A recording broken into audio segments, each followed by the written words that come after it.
and he ain't, you know what I'm saying, the audio ain't ready.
Check, check. Mic check.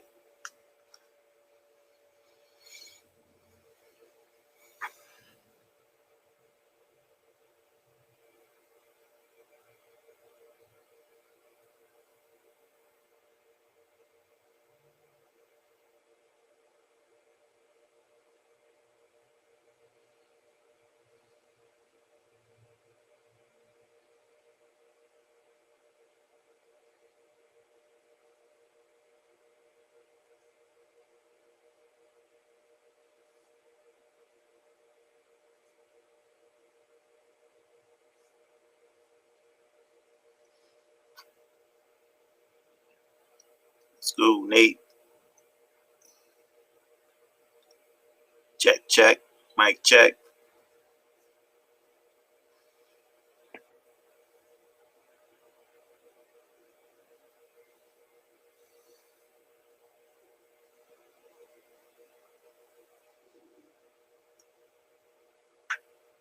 Tell Nate to reboot his was he on his laptop? I don't know.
Check with Nate. Make sure he good.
Let's get it. Yo, All right, starting the countdown. can you hear me?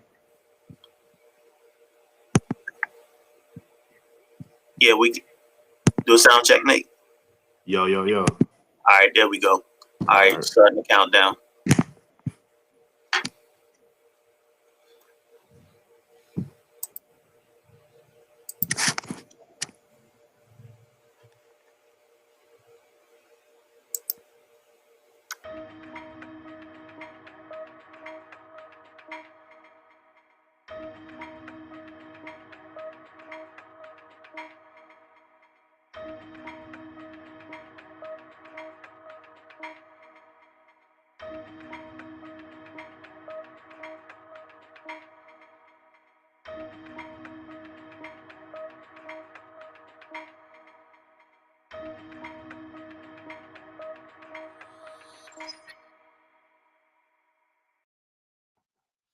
Yo, what's going on, sports family, man? And we back at it again. What another episode of Micah and Friends.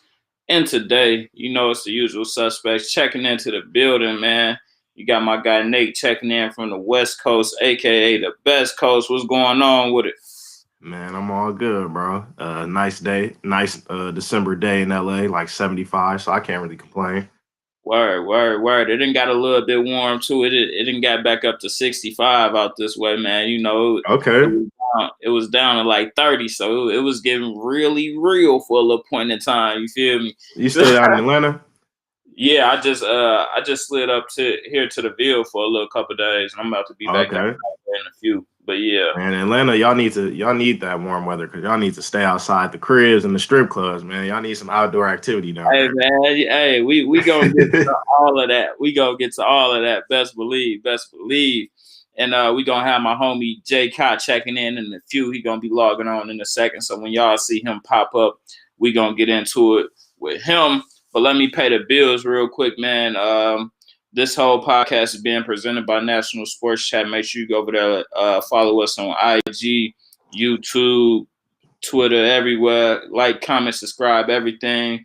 Tell me and Kendall what up, and we'll make sure we definitely reach back out to you. Then this podcast is being sponsored by and brought to you by TOB Sports. And make sure you go over there, like, comment, subscribe on everything: YouTube, IG, Periscope, Facebook, and tell Dave we said what up. But other than that, man, we gonna go ahead and get into this first topic, man. Let's do it. I need to get your thoughts on this Floyd Mayweather versus Logan Paul, not Paul Logan. Versus Logan Paul. I need to definitely get your thoughts on this. What do you think is going to happen? Do you think this is a good move for Floyd, or do you think this is a bad move? What's your thoughts, Man, Nate?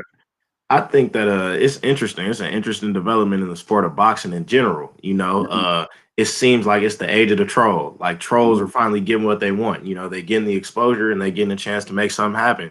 You know, it happened with Jake Paul. You know, knocking Nate Robinson out. Not to say he was a fighter, but you know, he a YouTuber. You know, so we finally getting the age of the troll and like the age of the athlete to mesh. So you know, I'm not mad at seeing celebrities if they want to come in the ring and get knocked out.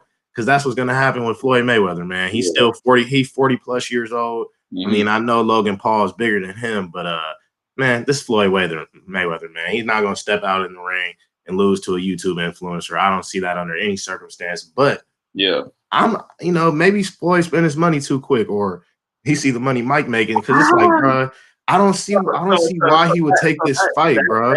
That's a good. You know, look, and he doing Forex too. Huh? It's not like he doing Forex too. I ain't got nothing against Forex, but he doing IML, you know. So I don't know. I'm not here to count no pockets, but this seemed like a money grab to me from Floyd. Man, like I don't think because a lot of people been saying, "What's up, that Bo One DJ? What's up to you, man?" I don't think this is like. Of course, it's a money grab for Floyd, but I don't think he like need it. Like I don't think he's starving either. There's no way he could be starving. He could sell half the cars in his lot and be right back up. And it's like, man, I think Floyd is just he one of them guys that's like, all right, if I fight this guy, I could go out here and make what $20 million. Why won't I get $20 million? And it's probably gonna be like 8 or 10 rounds for you know what I'm saying. Even if it is 10 rounds, $20 million in 30 minutes. You feel me? So it's like But the threat, and but at the same time, it's like imagine he do somehow get knocked out. Then it's like, damn, Floyd caught his first L to a non-professional boxer. I mean, I have no reason to think that's gonna happen to Floyd, but you know, just the facts are that dude is 6'1". You know, that was kind of the same issue Nate Robinson had. He's 6'1", he's a little bigger. You know, not to say he got any type of skill even close to the Floyd level, Floyd's dude. But you know, I mean, he's a big dude. You know, you got that threat of the one punch could ruin the whole legacy.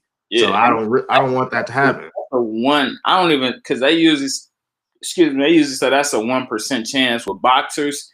He's not a boxer, you know what I'm saying? Even though he may professionally train, like that's probably like 1/10 of a percentage chance. Like Floyd is not gonna get hit by any punch. Like he's not gonna get hit by professional boxers. Yeah, like he hardly get hit by boxers. So get hit by this guy, I'm sure Floyd probably won't even get touched, especially to the face. Like that's a no-go.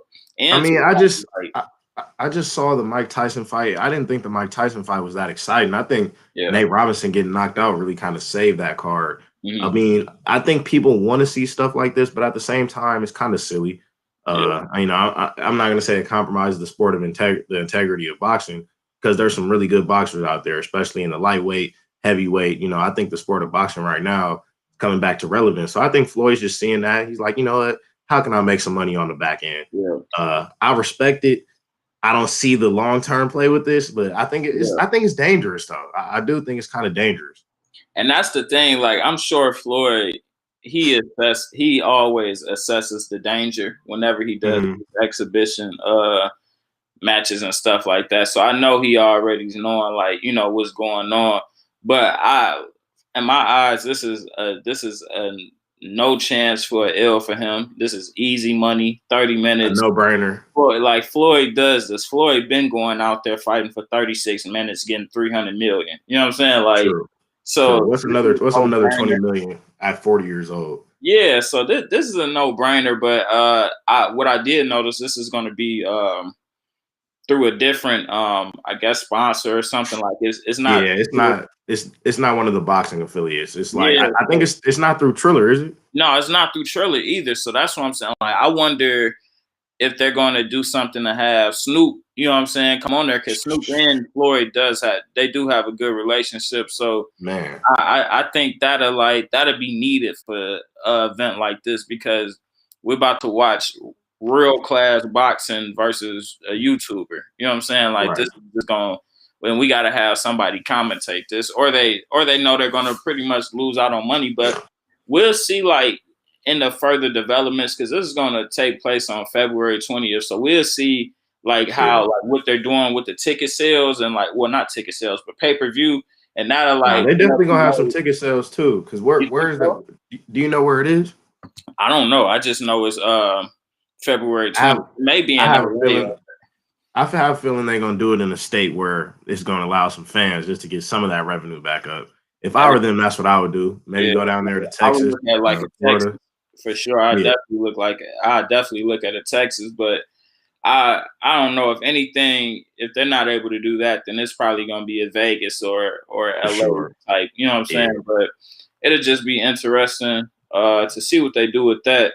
I definitely want to see, and it's a good thing that you brought it up because I had somebody tell me like, man, you think Floyd going broke?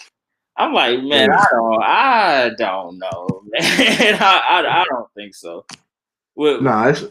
It's no way Floyd really going broke, but at the same time, this sounds like a money grab to me, like you just said. I mean, that fight with Pacquiao, I mean that was $300 million. You know, win or lose. You know, I think he had like 180 million guaranteed. But it's like, you know, this is just I just don't really see, is this that big of a draw? Like, is Logan Paul that big of a YouTuber? I don't think so personally. He's bigger than his brother? He's bigger than his brother. So okay, well, I mean, he must be doing well for himself. I mean, in the stuff that I follow, I don't really see his, you know, content. Yeah. But Floyd, like you said, he's smart. He's going to assess the situation. He's not going to step in that ring if he knows it could compromise his legacy. So, I look for him to go out there and put out a show. Mm-hmm. I definitely don't, and I'm not one of those guys. I don't think Floyd hurting for no cheese. Like you said, I can't see it, man. He didn't It's make hard to see. Does he have a gambling problem? I don't know. I know he does gamble a lot. I don't know if it's a problem, but everybody gamble every now and again. People do sports betting. He got hundreds of millions of dollars, hopefully, if he saved up right. I mean, Floyd's not a dumb guy. He may not be the most literate dude, but he's not a dumb individual. I think he understands the concept of money, because I haven't heard about him going broke. A lot of people with that type of money, they go broke pretty quick. So, I think he's doing the right thing. This one is kind of sus, and he doing IML, Forex marketing now, which is kind of also a little sus, but he doing his thing. Don't get me, it's some sus bags out there. I ain't gonna lie. Definitely been some sus bags he been picking up, and I ain't mad at it. But it's just it's sus. It's like 300. Yeah, it's like interesting. You know what I'm saying? So, like, what's going on with the bank, bro? You bought too many Bugatti? We'll see, man, because Floyd, one of them guys, he always, I don't know. I think it's just him being motivated by money so much that it just is what it is. Like, man, he gonna do whatever to get that dollar, and there's nothing wrong, you know what I'm saying, with that. As long that's who he is. You know what I'm saying? That's who Floyd is. And morally responsible. You feel me? Yeah. But let's go ahead and get into this next one. We got PG, and me and Cop was talking last week. We ended up just talking about D Wade to finish up the episode, because I'm like, man, I want Nate here because this is his team. We got PG. He threw Doc Rivers under the bus, so I got to get your whole reaction to this. Do you think PG got a point? Is there some validity to it? I'll let you rock out. Man, I was really disappointed again by Paul George with these comments, dude. It's kind of, I feel like it's just too many excuses, and the stuff he was saying just wasn't valid. Like, Doc Rivers was not using him as a catch-up, spot-up shooter. Like, he did not operate the game like JJ Redick at all. Like, I go back and watch some Clipper highlights. I watch some of those Nugget highlights. He had a lot of one-on-one opportunities, which I guess is what he's saying his game is. And he just didn't capitalize. So I can't really say, obviously you got to place a little bit of blame on coaching, but I can't fully sit here and say that Doc Rivers is the reason that he choked in the playoffs, because he did it again with Billy Donovan before he came to the Clippers. So can I really put that blame on Doc Rivers? No. And I like how Doc Rivers responded. I think he took the high note, but at the same time, he came a little cocky with it. He said, well, the guy sitting right next to me, and Ty Lue, is your coach now. So, it's not going to be too much different.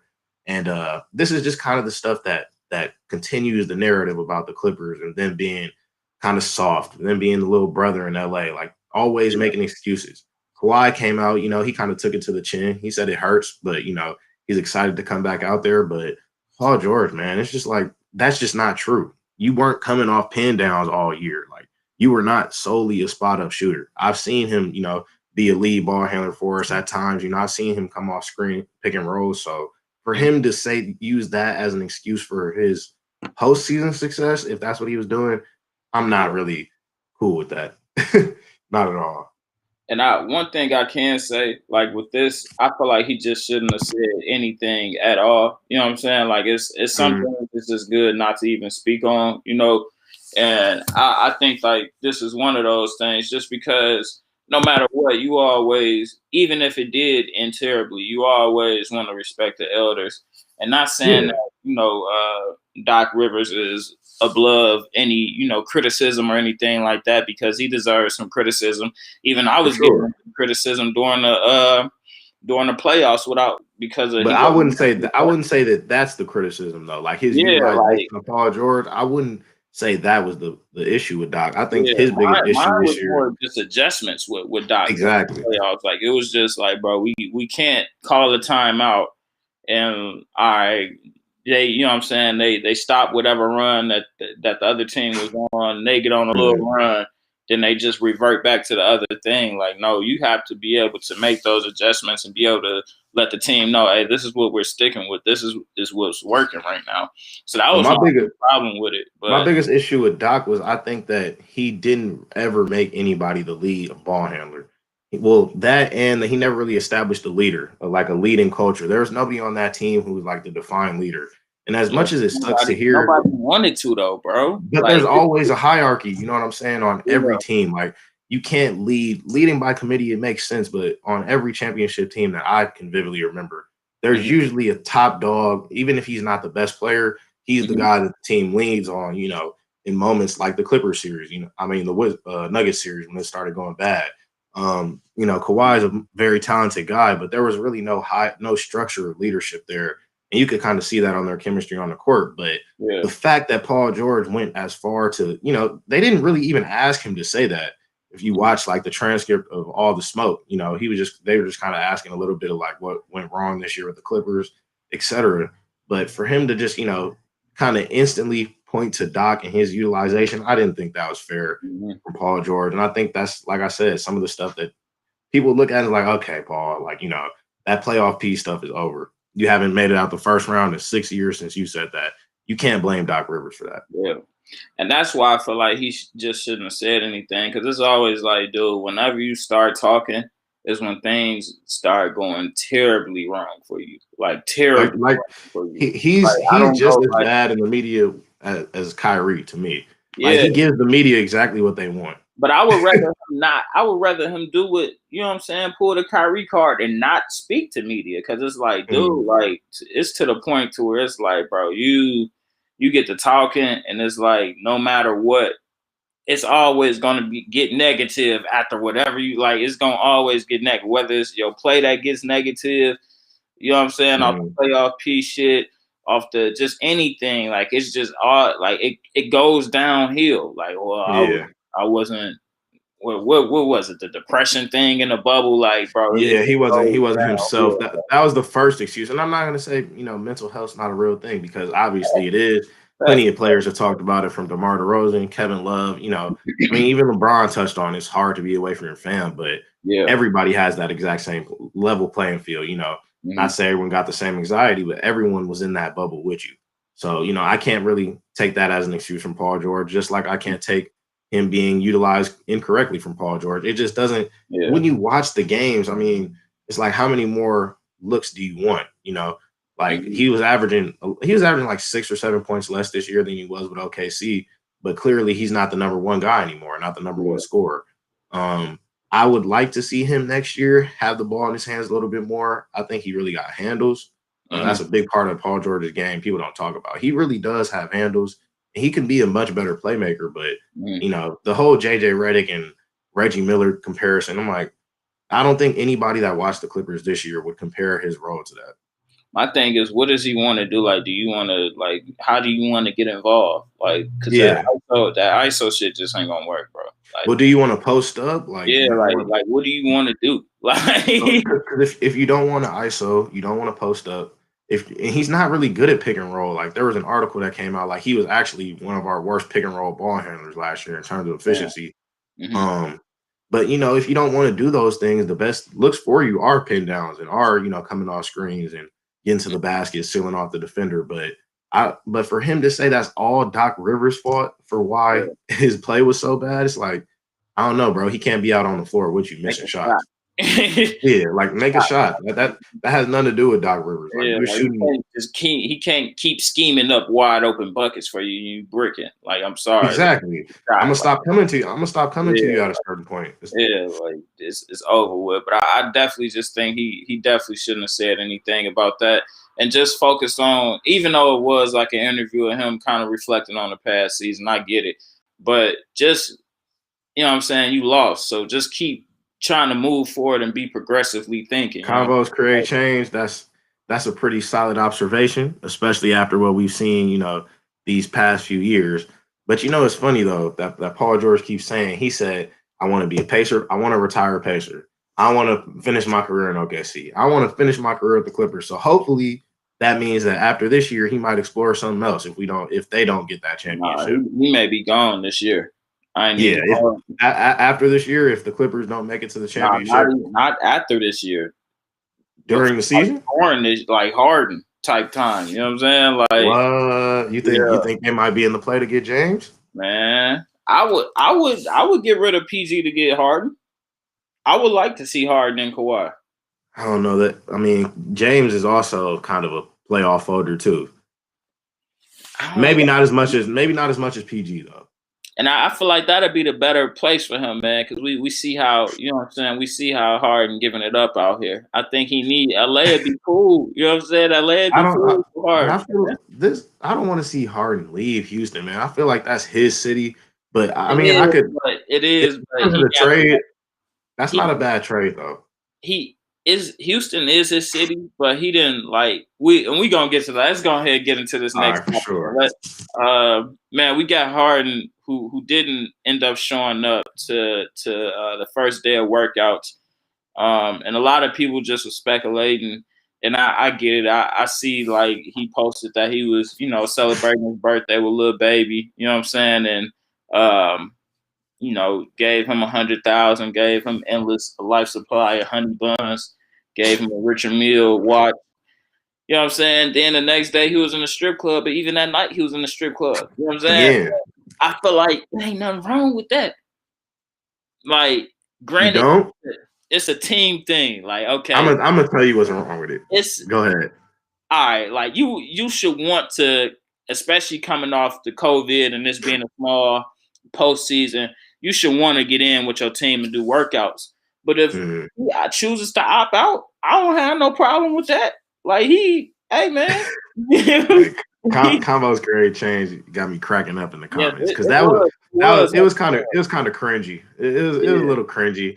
It was cool though. It was kind of cringeworthy, you know. He like, I got honey bun, but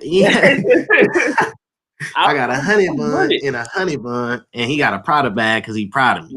He said, and I think, I don't know, I guess it's just the vernacular down in Atlanta that, you know, a lot of guys can't talk like that, but it was like, man, you could have said a honey bun and 100 bun, you know what I'm saying, or 100 bun, but make sure you know what I'm saying, pronounce and using the right phonics. I knew exactly who you were talking about when I saw the cash. But you know, go ahead.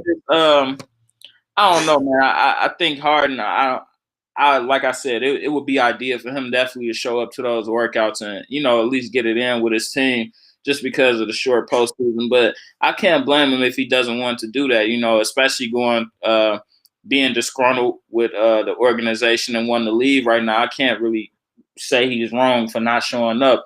But if he wants to be put in the best position to win this year, I feel like it's best to get those reps in because reps are limited right now. You know what I'm saying? So I feel like the team who get the most reps in have like some of the greater advantage, even the trashiest teams. You know what I'm saying? Like if Charlotte gets the reps in, you know what I'm saying? They're gonna be the most prepared.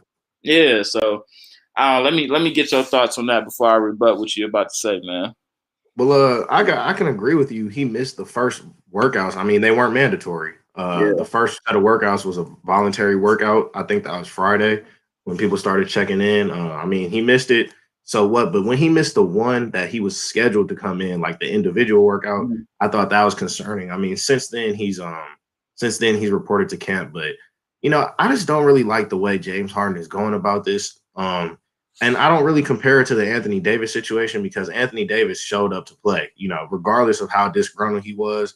You know, he felt like he still had a responsibility. One, go out there and earn your paycheck because you don't get paid the game check, you know, if you don't play. And also, two, you know, that he owed it to the Pelicans fans, you know, that have been riding with him ever since he got in. They may have never brought him a championship or, you know, championship pieces, but, you know, they were big fans. Same with Harden. Like, I don't really know too many Jay Harden fans outside of Houston. Like, that's kind of his city, you know. I don't know, man. He got some fans out there, like, especially. He's from LA, but I've never seen anybody bust a Harden jersey. Oh, man, you got to get to Atlanta. I think it's just a little baby affiliation thing. But even in China and, like, you know, the countries over there, like, he's well loved. And that, granted, that's because, you know, the Yao Ming being a part of the Houston Rockets and just that being deep rooted in the Rockets organization for a long time. But I don't know. I think he got fans like a lot, or like the younger kids. Like it's a lot of young guys that like him, you know. But I like, you know, it's nothing against him, but it's just he should handle it in a better fashion. One, because we're in a pandemic. Hey, what up, Cot? What up, gang? Yeah, what up, boy? What's going on? Hey man, like I said, we was gonna have Cot checking in at some time, and we got him in the building all the way from Maryland. My guy Jay Cot, what's going on, man? No, man, can't complain. Blessed, man. Happy to be here. Let's talk some good talk. Pleasure. Yeah, well, I'm about to finish up on this Jay Harden topic. Talking about Jay Harden and not showing up to camp. Well, to workouts the first day. So I don't necessarily like it just off the sole fact that one, it's a pandemic, bro. So, like you're endangering the rest of the NBA. Not to say that, he's going to single-handedly give the rest of the NBA COVID, but like this is exactly what the NBA is trying to avoid. Like this is your profession. But look. This is your profession. You know what I'm saying? Like you out there taking pictures at the strip club, taking pictures like, at parties without masks. Like that's just generally irresponsible. Not to say, I can't be a hypocrite. I've been out, I've taken pictures, but I'm also not in the public light. And that's not my job. You know what I'm saying? My job, his job right now is to report to camp, regardless if he's, disgruntled with the front office. But my whole issue with that is that this is a new front office that hasn't done anything to you. You know what I'm saying? Like this is a new GM, Raphael Stone. It's a new head coach and Steven Silas, and it's a relatively new roster. Like you got to try it out because there's not too many teams that are willing to give him the assets. Like I don't think he's really making himself a hot commodity. I saw the Warriors are, not trying to get him any distressed asset right now. Yeah, it's like, just I feel like his best solution is to go out there, hoop on what he has. I think they got a good roster. Christian Wood, John Wall, Boogie. So, you got to at least try to make it work, but not showing up to camp and, kind of his behavior is a little iffy to me. But I gotta pause you though. I gotta pause you because it's like you said he wasn't kind of protecting the NBA players and stuff like that. I get it, but what if this was just his last? Like, man, this is my last hoorah before the season. I gotta get in here and get active. Hey, look, I feel it's well documented that he done blew over M. You feel me? Look, so it's like I feel that, but at the same time, just don't take pictures. You know what I'm saying? That's all. Like I did see a picture of him getting sneaked. He can't control that. But there was a few pictures. I mean, he posing for the camera without a mask when everyone. Look, that's what I'm saying. When everyone knows he's not supposed to be like literally the NBA protocol. He's an NBA player. The NBPA that he's a part of agreed to this. Agreed to the early start. Agreed to the training camp at this date. So it's not like he didn't know about this stuff. That's why it's kind of like the schedule wasn't sprung on to James Harden. He's making a conscious effort to kind of disrespect the front office. I mean, if Lil Baby's your man's, cool, bro. Go to the party, but then, report to camp responsibly. That's all I'm gonna say. But it just doesn't. I can't compare that with 4 pockets full. Man, I can't compare it to the AD situation. Like I said, because he showed up to work every day. If I'm Lil Baby, it ain't no way I'm not gonna let Harden come. If I know, all right, first off, Harden got a $370 million Adidas deal. I mean, he a grown man. He can go where he wants. Just don't get caught up. I need that Richard. I need that Richard Millie. I need them honey buns, and I need that honey bun. You know what I'm talking about? Hey, he could have sent all that in a package.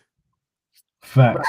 It ain't a little baby policing up a grown man. Facts. Well, but I mean, first I want to address convos create change. Look, man, it's not even about that. It's the connection, man. It ain't me. I ain't on none of that you talking about. But yeah, nah, man. I was a little disappointed in James for this, man. I thought it was a little unprofessional. Ultimately, this is a franchise who's put you on the map, gave you everything. That's what I've been saying. Created, made you the superstar that you are today. So I felt like it was a little disrespectful. I think he was trying to send a message like, I'm not all the way here, and I would like to be traded, which he has come out and publicly stated. But I mean, I feel like now, since that didn't happen, you don't react the way that he reacted by. I feel like it was a little childish. You know what I mean? Like not reporting the camp. I mean, ultimately, I feel like he was pulling his weight, pulling his power. I mean, he's a, you know what I'm saying? He's a superstar. He's the face of the franchise, and it's nothing much they can really do. Like they're kind of like at his under his leisure. You know what I mean? So they can choose to not pay him if you don't report. which he did end up reporting. They cannot pay him if he decide not to play. So that's why Jay Harden, he got to play it better, because if he's not on, say he's not traded by the season start, what is he not going to, sit out and not play games? So, like, to me, it's like, bro, you might as well at least go to camp, try to build the chemistry that you have. If you end up getting traded, then allow it to happen. But at least grow out gracefully, like Kai said, to a franchise that, has put him on the map. He's put them on the map relative in the past, like, decade or so. So, at least give the franchise everything you got until you're off the team. Right.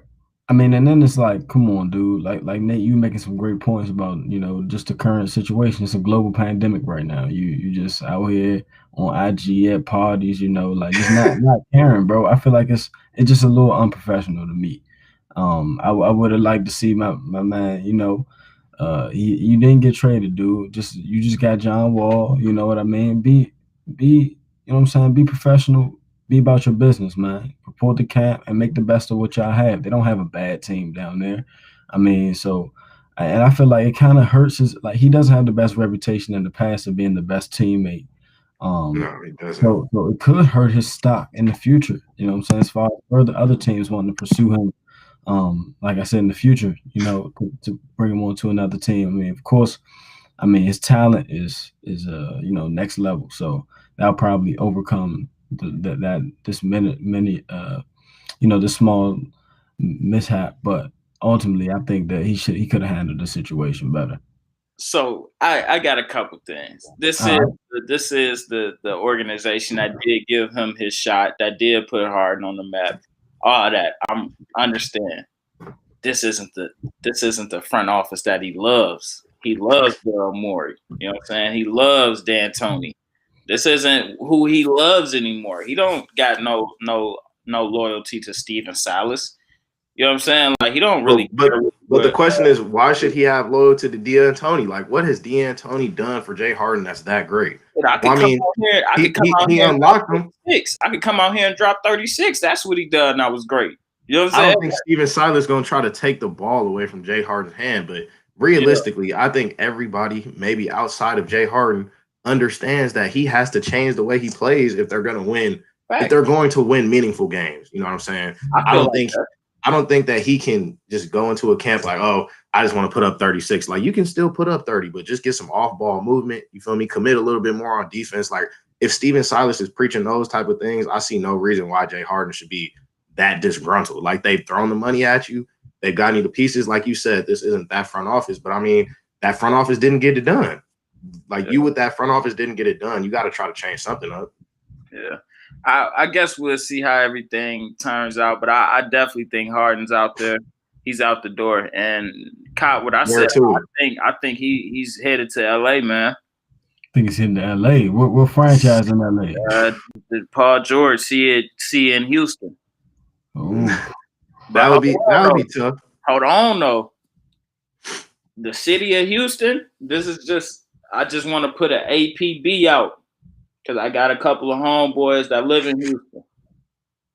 Your girl is not your girl no more, bro. And I just got to be honest with you. Because you got two of the biggest. Y'all know what Wall do in Rose Bar. I ain't never been to Rose Bar. Oh, no, I see Wall in live action. Y'all know what Wall do in Rose Bar.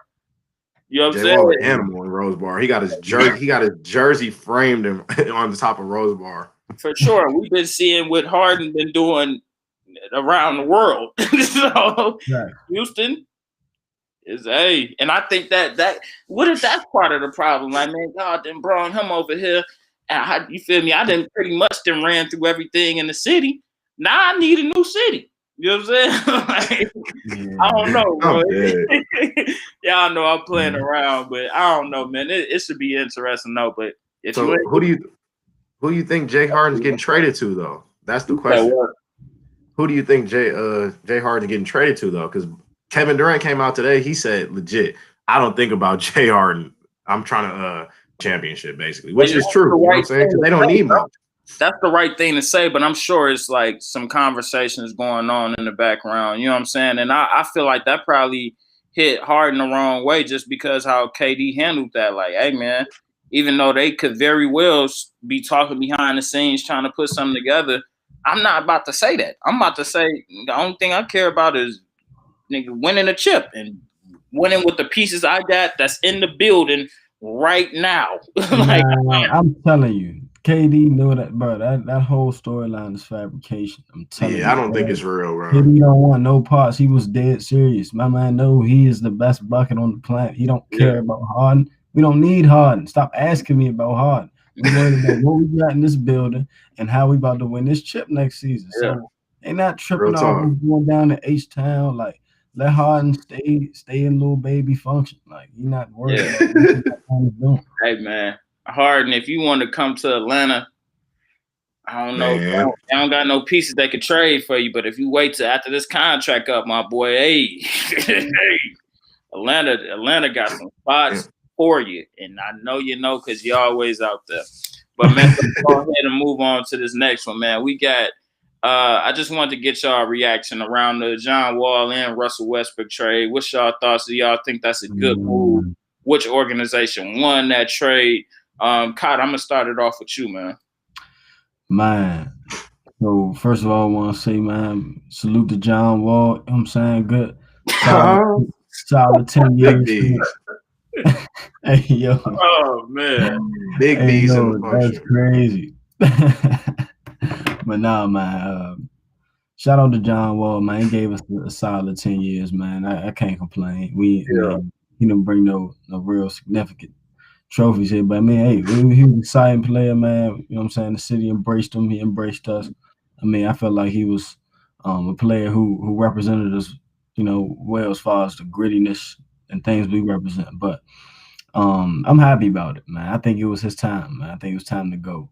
You know, everything. I mean, it just wasn't gonna happen, man. Like you go through, you use the same formula over and over again. It doesn't work, then you got to switch it up. And I think that was the time. I like the trade. I think personally that we won. Just the same formula, though. You said what? Do you think that's the same formula with Wall? I mean, with I don't. I'm gonna give you a couple reasons why. I feel like Russell Westbrook. First of all, I think he's more dependable as far as staying on the court. I feel like he can blend more. He's a culture setter with his intensity. Their games are slightly different. I mean, Russ. I mean, his let's be real. He's had a better career than John Wall by far. In his prime, and I feel like Russ still has a lot in the tank. I feel like he didn't perform as to the best of his abilities in Houston because I mean we all knew that wasn't a good fit the way that Houston plays. Like it doesn't fit his game. But I feel like he can thrive here in Washington. And then I heard an interview today. It was. Man, it wasn't even that. It was Russell Westbrook, and he came out and said that his main focus is learning Brad Beal and trying to elevate Brad's game, take him to the next level. So he understands. How long you think that's gonna last, though? Yeah, you gotta realize. I think that a player of Russell Westbrook's caliber, players evolve. They don't stay the same throughout their whole career. He realizes he's 32 years old, and he realizes that Brad has been here. He's the franchise right now. He realizes that. I think he does. So I feel like this is a good situation. And yeah, I'm happy about the move, man. I think that he's a culture setter. He's going to bring intensity, both ends of the floor, and I like his mindset coming into the situation. I mean, I don't know whether he has a good PR team or that's how he really feels, but I got a good feeling about the move, man. I think it was just time for Wall to venture out, go to other places. I mean, they came out and said that his relationship between him and Bill was always solid, and everything was just media, was just fabrication. As far as them having beef and things like that, which I can agree with, but quiet as is kept, I do think Wall kind of felt a little some type of way that Bill came in and kind of took over the franchise while he was out. You just notice it on social media, how the Wizards are promoting who they promote more, and I feel like he did kind of feel a little some type of way about that. But so I mean, like I said, it was a good run. It was a good run here for Wall, but I like the move, and plus we traded for John Wall, and it was a A pick. Round pick, but it was lottery protected. So that's a great move on our part. So So you think they won the Wizards? I think we won the trade. In all honesty, I'm still not quite sure on. I'm not sold on Wall right now. I don't think that. I mean, he looks like he's gained weight to me. He's looked solid in the videos I've seen, but come on, this is a dude who used to have elite explosion. I don't see that anymore. So Me neither. I mean, I hope he comes back. Just because I mean, I rock a Wall, but Yeah. I hope he comes back to who he was. But I don't see it personally. So, and it's obviously something the Wizards were seeing behind the scenes too to make him want to make that move. So, so I'm happy with it, and I think the Wizards won it. Nate, let me get your thoughts, man. Man, I can't even believe this is really a question. I think the Wizards won this trade by far. I don't think John Wall has really, at any point of their careers, been better than Russell Westbrook. I think people are really sliding Russell Westbrook.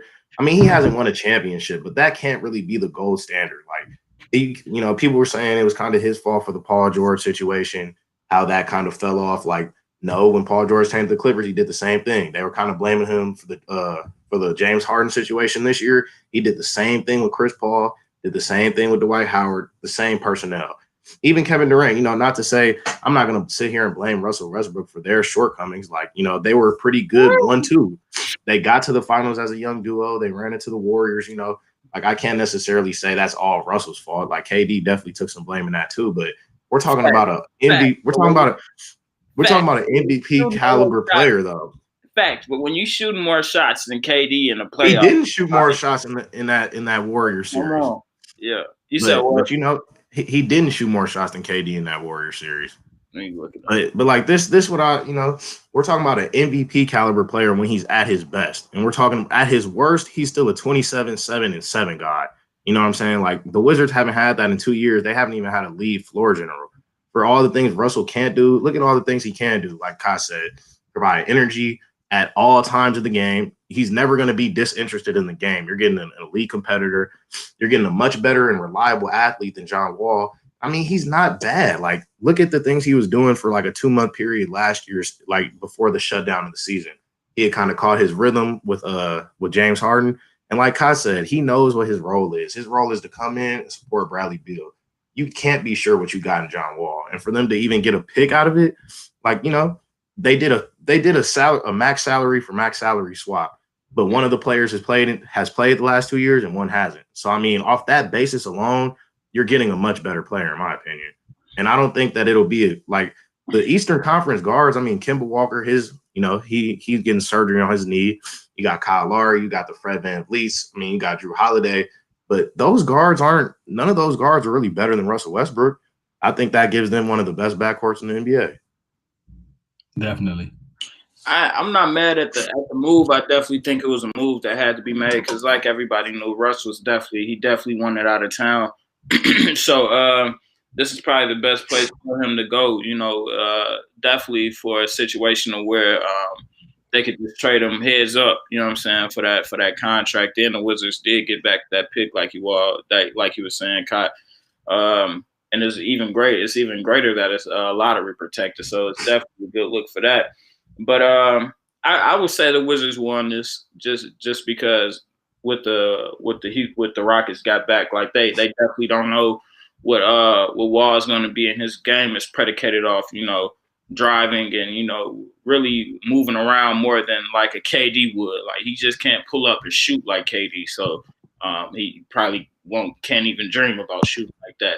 So I don't know. It's just like a wild card. Like, you don't know what he's going to be, So I definitely think the Wizards did good with this one.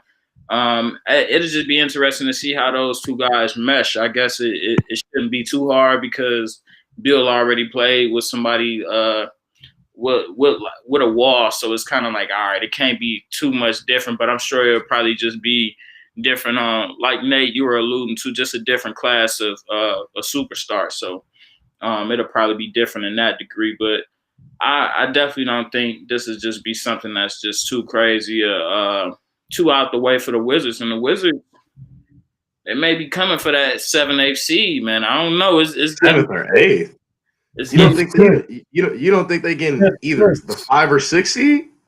Fifth so. seed, Let's fifth, see. sixth seed. Let's see. I got You I got got Brooklyn Bucks, you 1. got the Raptors, you I got got Milwaukee Brooklyn, 2. You got the Celtics. Boston 3. yeah, the Well, I got Heat. Heat 3. I got Boston 4.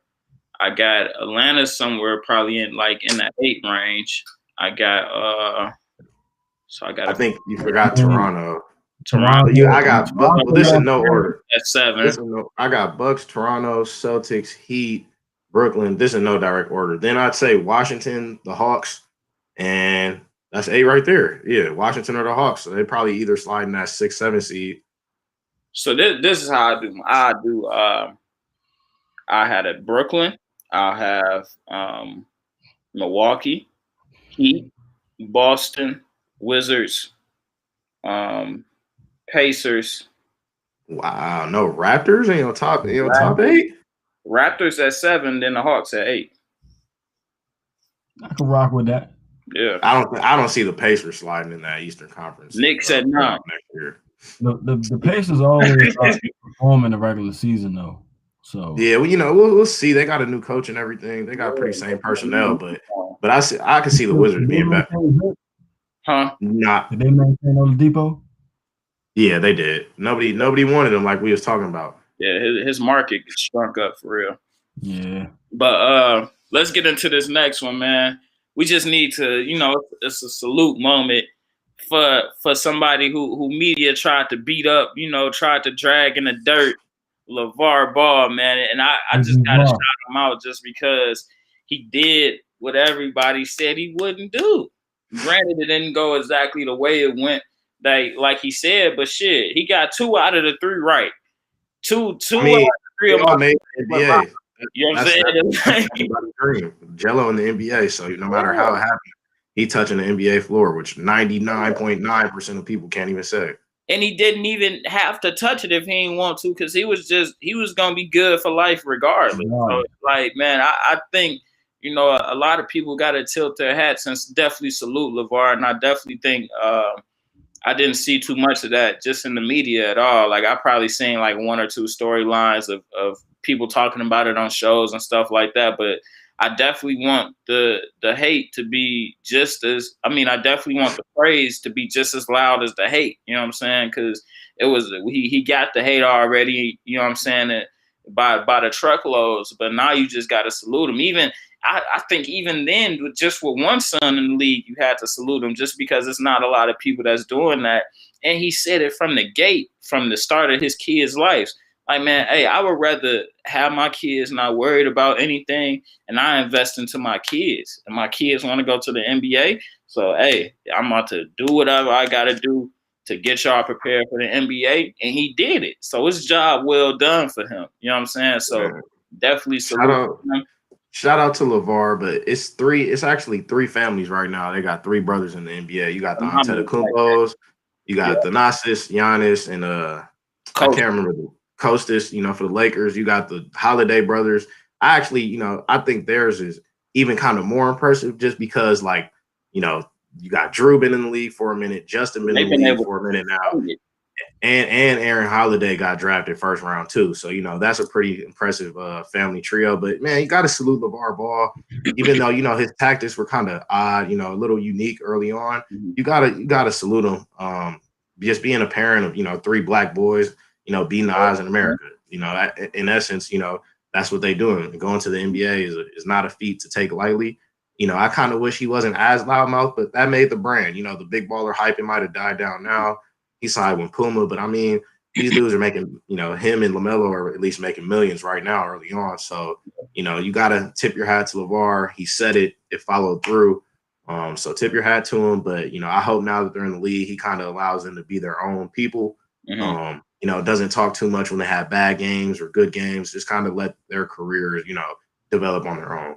And I think like he's doing that because we've seen him take a step back. You know what I'm saying? Like, he hasn't been as vocal as he was when Lonzo started. And I don't think he's been as vocal, you know what I'm saying, as he was when Lonzo got drafted, when LaMelo got drafted. And definitely he hasn't been really saying anything since LiAngelo has been able to get on the Pistons.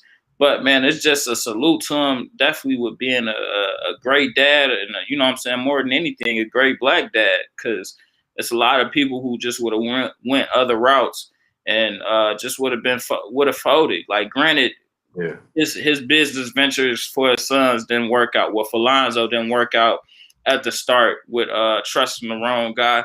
But stuff like that happen though sometime, man. And that shouldn't. If that's the only thing people got to say bad about him, then man, y'all say it. Because at the end of the day, most people that's talking trash about him can't say they got 3 sons in the NBA. You know what I'm saying? Yeah. You say they got 3 millionaire sons at that. So it's like, man, hey, stop it. Whatever you saying is null and void right now. Cop, let me get your thoughts on this, man. Hey man, I've always appreciated LeVar Ball for what he was. He's always reminded me, he was no different than the AAU dad growing up in my area. So I always appreciated what he's done, you know, trying to put his kids on, putting his family on. And I mean, I always kind of saw through his tactics. I mean, at the end of the day, it was just strategic marketing. Like, he was putting his brand on, putting his sons on, you know, applying pressure, and look what it's gotten. So I mean, I never had any hate in my heart for the man. I thought, I mean, he's hilarious. You know what I'm saying? Ultimate entrepreneur. Like, I mean, everything you should. I mean, a person like me, I look up to a dude like that. So, I mean, it's gonna be haters everywhere. You know what I'm saying? Every time they don't like black men voicing their opinion like that. You know what I mean? I'm like, yo, this is a dude who's on ESPN every other week saying some wild take. Like, you gotta respect it. The only issue people had with LeVar was like his hot takes were just so unrealistic. Like, you know, him beating Jordan and one-on-one type stuff. But that's just trolling. That's what everybody do on the internet. They say good publicity is publicity, no matter what it is. You know what I'm saying? So you gonna have some haters, you gonna have some fans, and you got to just live with that. And ultimately, we've seen how it's panned out for him. 3 sons in the league, 2 sons went lottery, and I mean, and bro just got signed. So yeah, I mean, like I said, I'm happy for bro. What you saying? Thing real quick, just to cut you off. Man, and it, like you said, like, he was getting on there, you know, talking on ESPN and everything. And I want the people just to understand, especially the media, it's different when you get on there and talk it and it happen. You know what I'm saying? Rather than him just getting on there, just saying the wild shit like he was saying about Curry. Like, I get that. That didn't happen. But I'm just saying the simple fact of the matter of him saying that he's going to get 3 of his sons in the NBA. That was his main premise, and it happened. So people in the media, you can't really say nothing bad about this man. You know what I'm saying? Like, just say he didn't do it the conventional way, and people are used to the conventional way, and that's cool. But that just ain't the way he went, and he went the way he wanted to go, and his sons went the way they wanted to go. So he did it his way, and there's nothing to be mad at that for, man. Yeah, man. Shout out LeVar, man. OG VAR Ball. Big baller brand. For sure. I heard there was some people that ordered them shoes when they dropped and still ain't got them, but it's cool though, man. You know, it's cool. It's all cool. They were Puma now, so make sure you go. I don't even know if Lonzo got no Lonzo Pumas yet, but I'm sure they'll probably. Lonzo not even with Puma. It's just it's LaMelo that's with Puma. Yeah, Lonzo with Nike. So is Lonzo a free agent? Nah, he's with Nike. Oh, okay. Yeah. He don't have his own shoe or nothing, but yeah. He probably won't. But it's cool. It's cool, man. Get that baggage. But man, let's move on to this next one. And we got Scottie Pippen. He came out and said that he hated. Well, he told Jordan that he hated The Last Dance, Doc, and Jordan told him to his face. I can understand it. You know what I'm saying? So I need to get y'all thoughts. So actually, I'm gonna start it off, man. Because you feel me? First off, just salute to Jordan for keeping it real. You know what I'm saying? And in his face, telling him like, "Yeah, I understand, but not backtracking. Like, nigga, you know everything I said was what it was, and I'm not gonna backtrack on what I said. It is what it was. So I understand you. I respect you not liking it. I feel it, but you got some bigger fish to fry out here, son. You know, the last. Oh no! Oh no! Yeah, you know, the last dance, Doc ain't you know what you need to be worried about. There's different things out here. Man, he worried about the wrong type of passing, bro. You feel me? He worried about the wrong type of passing. He don't need to be worried about the hoop court, bro. You know, somebody getting passed off the court. Hey, you know, hey, you know what they say though. It starts at home. You know what I'm saying? So you gotta protect that make sure the home good. But man, you know, I don't have no problem with him having a problem. Lock in, Scotty. Lock in. Man, looking real sweet. Man, I don't have no problem with him having a problem with the doc though, just because I feel it probably did kind of open up something that he didn't want to be opened up. And I get it. Sometimes people don't want, you know, certain stories out there about themselves, and that's cool, you know, so I could respect that. But, you know, I don't think that Jordan really misrepresented him when you got Scotty live on camera saying, well, shit, I'm not about to play because, you know what I'm saying? Like just the little temper tantrum Scotty was getting into because he wasn't about to get the last shot off. You know what I'm saying? It's just him wanting to sign for 7 years for $19 million, then getting pissed off when he figured out he was getting underpaid. Like, bro, that ain't Jordan's fault. You signed that contract and he expecting you to come out here and bust your ass. Jordan signed a $30 million contract. You know what I'm saying? Like, and I know that in the league and even in the NFL and the NBA, a lot of guys usually say they don't speak when it's other guys' time to get paid. You know what I'm saying? They don't like speaking on other people's money because they don't want nobody to speak on their money. You know what I'm saying? And how they go about handling it. So you can't really be disgruntled at that. And like I said, you got man. There's a lot of people out here you need to worry about. You need to worry about Malik Beasley, Future. A lot of guys out here, but man, pick this up, man. Y'all. I got you. Honestly, like you said, I think Scotty had a right to be mad, but I don't think it was more so about him being misrepresented because you know the stuff about him having a temper tantrum and not wanting the last shot. That stuff was well documented when it happened. You know, it's just we're kind of just getting to see it now. I think he's more so mad. Like the whole Last Dance was really just like Jordan propaganda in essence, and that's kind of where the money was.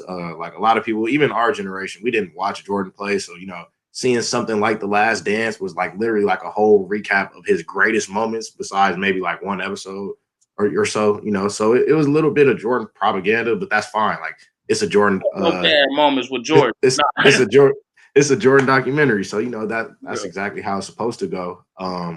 But yeah, I don't think Scotty should be surprised at anything like this. I mean, I think it's pretty well documented. Jordan, likes to stroke his ego. Not to say that's a bad thing. He's just a very confident guy. But I think that's pretty well documented. And I think Scotty, knowing that from playing with him to this point, should know that this isn't something, that's past Jordan. I don't think the documentary was that bad. I don't think it really put Scotty out there like that at all. But, I guess I could see it in essence. But, this is really nothing in the grand scheme. Yeah. Man. Kai, you got it. Oh yeah, man. I mean, hey, like Nate said, Nate summed it up very well. I mean, it was a Jordan documentary, and Jordan's gonna tell his everybody has perspectives and their own side of the story, and he told it how he saw it. So I mean, yeah.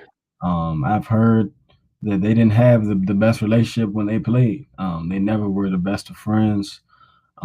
So I mean, obviously, we did hear some things that kind of exposed Scotty a little bit, but obviously, they were documented in the past, and it was actually true. So I don't see as far as him being undercompensated, him throwing the tantrum about the last shot. Like, that stuff is true. So I don't see how he could be, upset with that. It was just a refresh for the younger generation, honestly, and it's kind of like nostalgia value for the older generation. Like, oh damn, like we seeing this whole Michael Jordan's kind of career, getting like a highlight of his career. Like it was cool, but like Kai said, like he's gonna tell it from his perspective. Realistically, why wouldn't you? It's a Michael Jordan documentary. Right. So it's unfortunate that he feels some type of way, but it's Jordan's side of the story. You need to come out with a Scottie Pippen documentary, tell his side. Yeah, why you signed for 7 years and 19. You know what I'm saying? Like, You should have. Well, why your significant other? You know what I'm talking about? Like, no, man. Hey, Scotty. Hey, don't blame you and blame your agent, dude. Yeah, hey, worry about what you got to worry about, Scotty. Don't worry about it. Jordan Good, man. Jordan Good. Yeah. You got some bigger fish to fry. Fry those fish. You know what I'm talking about? But man, let's go ahead and get into this next one, man. This last topic. We got LeBron, and this started a whole uprising in the group chat. But we got let me start this one off. saying that he has 2 of the hardest rings ever. Ever. Saying he got 2 of the hardest rings ever. So I need y'all to give me y'all thoughts on, do you think LeBron has the 2 hardest rings in NBA history? All right, I'm gonna tell y'all. You could go first. I'm gonna go ahead and say no. I think he has an argument, but I think the Dallas Mavericks, if you look back at their 2011 run and the amount of good teams that they had to go through, I would consider that probably one of the hardest ones, just based off personnel too. I mean, they had to go through the Kobe's Lakers. This is 2011. You know what I'm saying? They had to go through the Heat. They had to go through. I think the Blazers. I think that's a pretty hard road, just in terms of teams that you face, and they weren't the favorite seed in any of those matchups, I don't think. But I'm gonna go ahead and say that, you know, as much as I want to say the Warriors title is his hardest one, I can't really say that because, you know, he got down 3-1. Like, there were no outside circumstances for him to have gotten down 3-1. I mean, you know, they came back from it. I don't see his East road being that hard that year, you know, to get there. I think they swept Atlanta that year, the number 1 seed. So, you know, I can't really say that that's that hard of a road.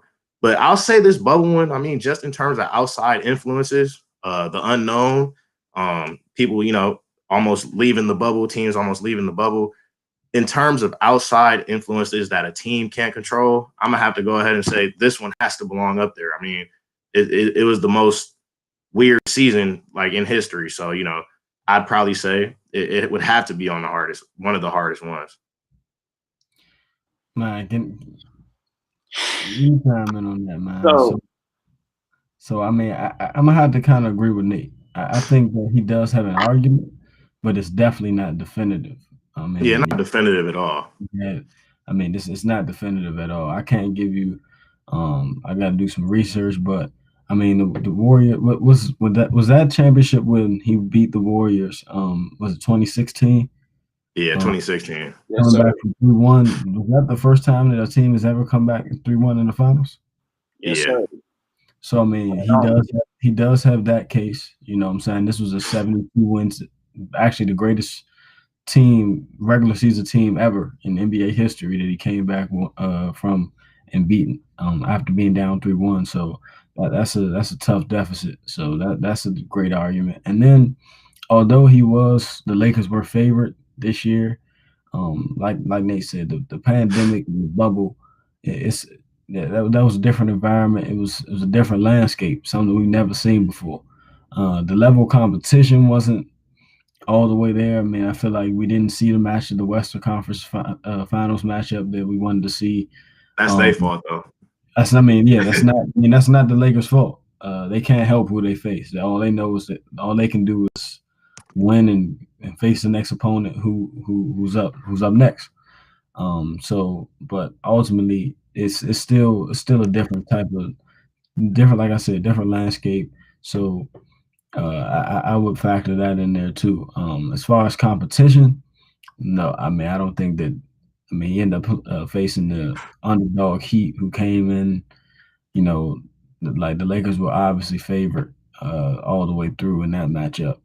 But just because of the parameters and everything going on, I feel like that it was. I would say that one was more unique than difficult. So I can see. Look, he does have an argument. Look, Micah, I can agree with what Kai just said. So this one was more unique than difficult. But this is a conversation we have to clarify. Like, are we talking about hardest championships in terms of outside influences? Are we talking about hardest championship in terms of like who you actually went through to play, because those are two different arguments. You know what I'm saying? There's been lockout seasons. They're not only the one that LeBron won, but there's been lockout season like the Spurs and stuff where people had limited practices, limited, time together, limited games. So, those are different things. But if we're talking about on-court play, I feel like when he came back from the Warriors, that one at least has to be factored in the conversation. I'll give you maybe not the bubble championship in terms of like who he actually had to go through. But then again, he went through 3 Hall of Famers right now in the first round. Well, in the first 2 rounds, at least Dame, Jay Harden, Russell Westbrook, 3 bona fide Hall of Famers. Then he came through the up and coming. I'm not saying it's the hardest, stiffest competition ever, but I'm just saying, like I can't say this is a false ring, but it's not the hardest ever. Like Kai said, probably most unique, most difficult in terms of on-court play. Maybe not, but it has to be considered, bro. You've never seen nothing like this before. I just feel like it has to be. Yeah, it has to be. You can argue it. It's not like straight up, nah, you tripping. Nah, yeah. So, but it's definitely an argument, definitely. So, I sat back and I heard both of you all. I heard Nate. You changed your take up on the Warriors one. You said it is who he played on the route there. Then you said you'd give it to him. I'll give it to him because the 73-9 and 3-1. Like, you know what I'm saying? Yeah. When Kai said the 73-9, I forgot that myself, but we can't act that's like that didn't happen. You know what I'm saying? Like it happened, bro. So they were the best team in regular season history. So facts. I will give you that. But as far as him, this past one, no, bro. No, everybody was playing with those circumstances. That don't just make it hard. But that's why it would have made it hard for anybody. Like that's why you keep saying that for the Lakers. Like I would have said this if the Heat won. You know what I'm saying? Like I would have said they had the hardest title in history because the bubble. Like I would have said. No, I'm sorry. I can't go. Like then because Nate, you said something. I don't know. Nate froze. I can't hear him. I'm sure you still there? Yeah, I'm still here.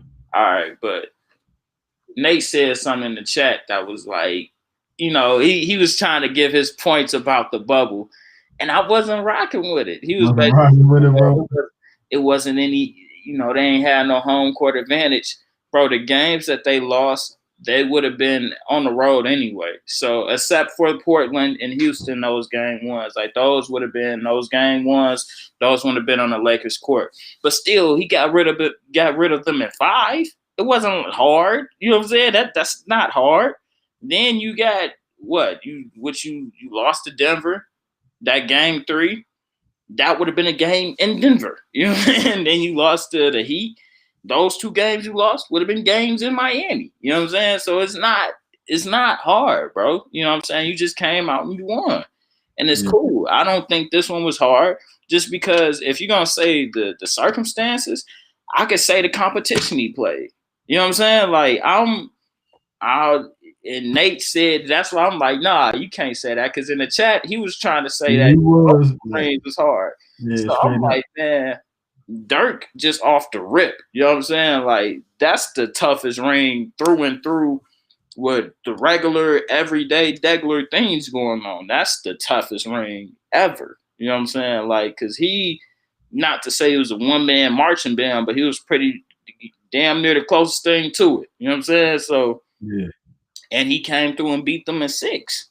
So I have nothing wrong with LeBron having one of the toughest rings ever. I just don't count this last one as the toughest, as one of the top toughest rings. Like I just can't roll with that. Like I could see one of them that 3-1, cool, because nobody never did that in the finals. Granted, the route to the finals was easy. You know what I'm saying? It wasn't that difficult, but I still like. I mean, you still can't say it was easy though. You can't say it was easy. Like I ain't gonna say it was easy, but it wasn't as difficult as other people's route has been. Like Keem in '95. You know what I'm saying? When he had to go through the East, or even Dirk when he had to go through the West. I can't say it was as tough as that, but the finals was tough. that shit was tough as hell. So I give him that. You know what I'm saying? Coming back 3-1, I give him that all day long. But just saying he got two of the toughest ones, I can't roll with that. I'm sorry. Like I can't do it. So you can't even rock with it. It's not even arguable. No, it like to me, it's not. Like I one definitely. Like that 3-1 definitely. That's a non-debatable for me. Like that's not arguable. Like that because nobody did it in those situations against that team. You know what I'm saying? Look, what those two champions have in common is exactly what you just said. Nobody has ever done them in those situations. It's the same thing that applies for this last one. I mean, I'm not gonna say it was the toughest thing. So when they do the bubble again this year, is this gonna be the toughest ring? I mean, nah, not necessarily. They're not doing the bubble this year. You just can't change. Like, come on, bro. I get it. Like, I didn't look. Like I said, I'm not sitting here saying it's definitive, but he definitely does have an argument. This is a landscape. Micah, who was the hardest that you said? Like, look at Paul George, for instance. He was about to go crazy in the bubble just because he couldn't handle the circumstances. Like, don't get it. The average person would think, man, there's nothing to complain about. These dudes, they're making millions of dollars, staying on the resort, playing basketball. But everybody is different. Everybody doesn't have that mental strength that it takes to come out and give the same energy and effort every night on the court. Like that takes a lot. You know what I'm saying? It can get. I've seen like even with this college at the college level with no fans and stuff. Like guys really treated as if like it's the mentally strong treated as it's a regular game. Some guys they thrive off that fan atmosphere. You know what I'm saying? So it's tough, but. So I will say it is an argument, but I'm not about to sit here and say that this one was super tough just because of who we had on this team. He was playing to get with another perennial all-star, superstar. The Lakers they're built. So I can't say that either. So I mean, yeah, that's my point.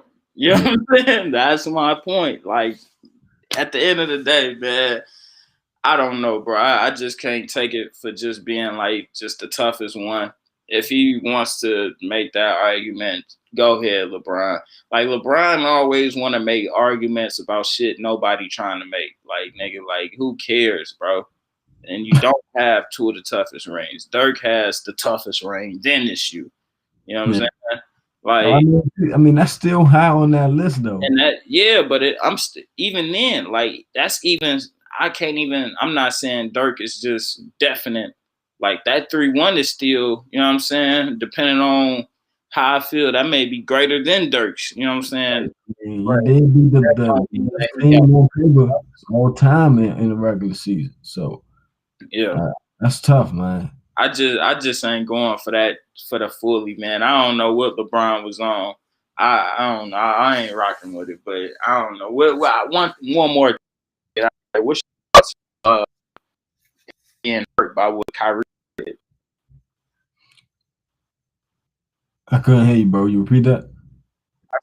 I said one more thing before we get out of here. What's your thoughts on him being hurt, or what he said?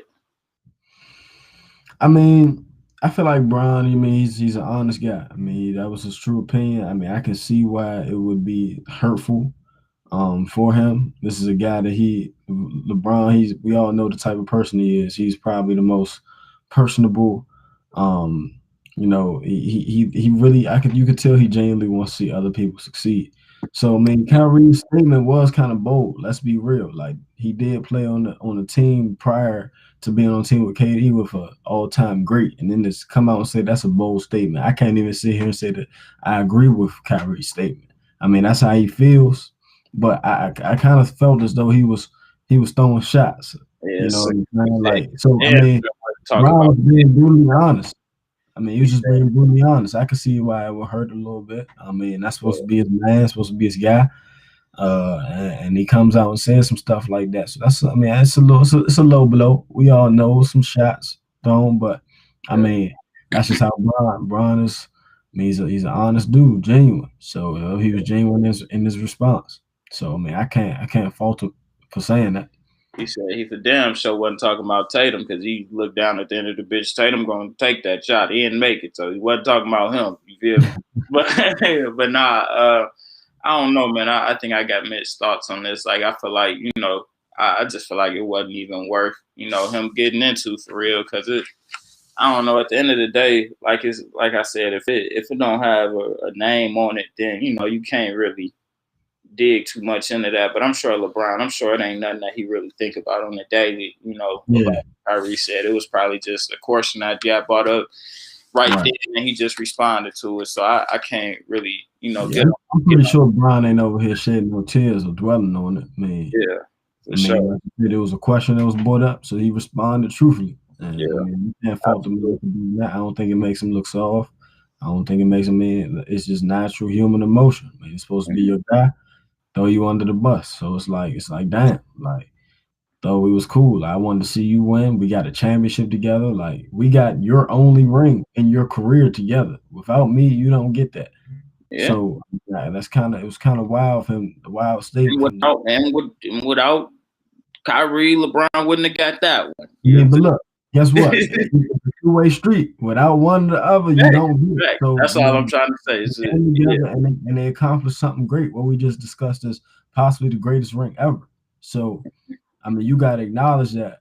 To me, if you Kyrie Irving, like, don't forget that. You know what I'm saying? Don't get me wrong. He was a critical part in that ring too. But so was LeBron. So it's kind of tough. But I mean, KD's my guy. So I mean, I can see like KD's different. But come on, don't disrespect Bron. You don't got to do that. And you can tell how KD coming. It's a KD year. It's a KD year. I could just feel it, bro. I could just feel like even him just disregarding all the hard and stuff. Right. Like, he won more. I don't want to talk about him. That's my little homie. I don't stop talking about him. We handle the business on this side. He won more hard and coursing away from losing it. So real talk. So I think this is a KD year for sure. But man, I don't got nothing else. You got anything else before we check out, man? Nah, bro. Appreciate you having me today, man. Man, appreciate you tapping in for sure. Man, Nate, appreciate him for tapping in too. Like I said, make sure you go over there on National Sports Chat. Follow us, like, comment, subscribe everywhere. Facebook, Twitter, YouTube, IG. Make sure you like, comment, subscribe. And make sure you go over there at TLV Sports. Like, comment, subscribe. Facebook, Periscope, YouTube. Like, comment, subscribe over there. Tell Dave we said what up. Follow us, follow me, follow Cot, follow Nate. Man, hey man, we just follow Micah and Friends, the IG page, and we just gonna make sure we keep coming at y'all weekly with this content. But other than that, man, we checking in and we checking out, man. Micah and Friends, yes, sir. Here is something you can't understand. How I just keep killing, man. I'm from the South Rim, sitting like ceiling fans, gambling with life, no complaining about the dealer hand. Back when niggas used to ride around the dip set, now these cops will shoot you on your live, that's a killer cam.